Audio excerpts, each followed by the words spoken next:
Subscribe our channel, press bell icon for new updates and share videos your contacts.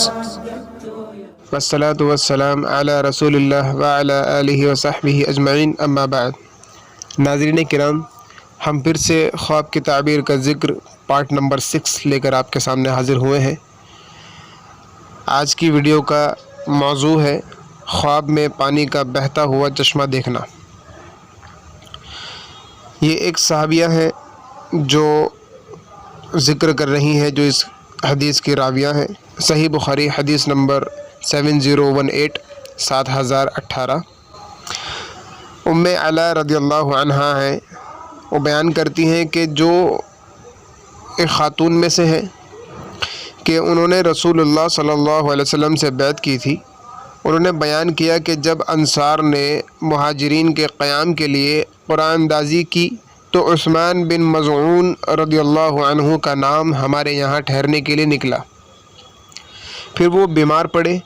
ہم نے ان کی تیمارداری کی لیکن ان کی وفات ہو گئی۔ پھر ہم نے انہیں ان کے کپڑے میں لپیٹ دیا۔ اس کے بعد آپ ہمارے گھر تشریف لائے تو میں نے کہا، ابو صاحب، تم پر اللہ کی رحمتیں ہوں، میری گواہی ہے کہ تمہیں اللہ تعالیٰ نے عزت بخشی ہے۔ اس پر آپ صلی اللہ علیہ وسلم نے فرمایا، ما یدریک، تمہیں کیسے معلوم ہوا؟ تو انہوں نے عرض کیا، قلت لا ادری واللہ، کہ میں نے عرض کیا اللہ کی قسم مجھے معلوم نہیں ہے۔ تو آپ صلی اللہ علیہ وسلم نے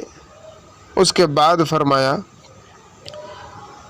اما هو فقد جاءه الیقین انی لارجو له خیر من اللہ،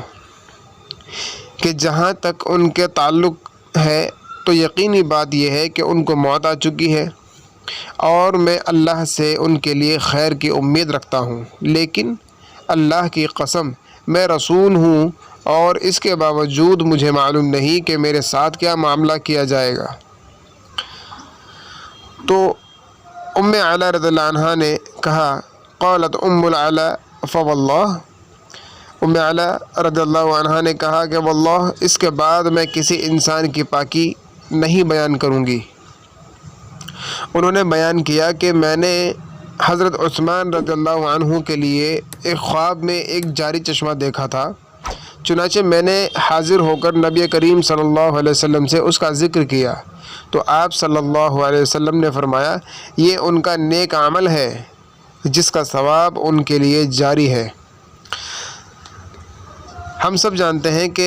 حضرت عثمان رضی اللہ عنہ ایک بہت مالدار انسان تھے ماشاءاللہ۔ خواب میں جو دیکھا تھا ام علا رضی اللہ عنہا نے، اس سے ان کا صدقہ جاریہ مراد ہے۔ یعنی اس حدیث سے ایک تو یہ بات پتہ چلی کہ اگر کوئی انسان مالدار ہو، اس کو چاہیے کہ وہ اللہ کی راہ میں خرچ کرتا رہے اور صدقہ و خیرات دیتا رہے اور زکوٰۃ نکالتا رہے، کیونکہ اللہ رب العالمین ایسے لوگوں کی مال میں برکت دیتا ہے، ان کی جان میں برکت دیتا ہے، ان کے گھر میں، ان کے کاروبار میں، ان کی زندگیوں میں برکت دیتا ہے۔ اور اس حدیث سے یہ بھی پتہ چلا کہ جو لوگ یہ کہہ دیتے ہیں کہ فلاں انسان مر گیا،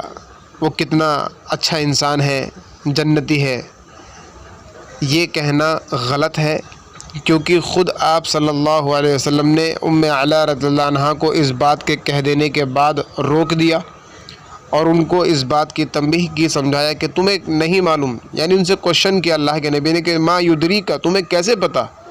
کہ یہ اچھا انسان ہے اور اس کے لیے عزت بخشی گئی ہے، یعنی یہ بخش دیا گیا ہے۔ تو اس پر ام علا رضی اللہ عنہا نے منع کیا کہ میں آئندہ اللہ کی قسم ایسا نہیں کروں گی۔ تو آج جو لوگ کہہ دیتے ہیں کسی کے مر جانے کے بعد کہ یہ انسان جنتی ہے، یہ صحیح نہیں ہے، اس بات کو کہنا ہمارے لیے بہتر نہیں ہے۔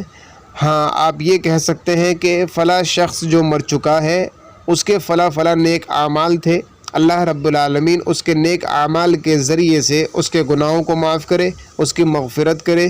اس کو جنت الفردوس میں گھر دے، یہ آپ کہہ سکتے ہیں۔ لیکن آپ پہلے سے ہی ایک ایسا لقب اس کو دے دیں کہ آپ طے کر لیں کہ یہ جنتی ہے، یہ صحیح نہیں ہے۔ میں بہت لوگوں سے اس بات میں سنا ہوں، بہت لوگ ایسا بولتے ہیں اور یہ غلط ہے، نہیں بولنا چاہیے۔ آج دنیا میں بڑی سے بڑی ہستی ہو، بڑے سے بڑے علماء کرام ہوں، ہم ان سب کی محبت عزت الحمدللہ کرتے ہیں اور انشاءاللہ مرتے دم تک ہمیں کرتے رہنا چاہیے۔ علماء کی عزت، علماء کی محبت،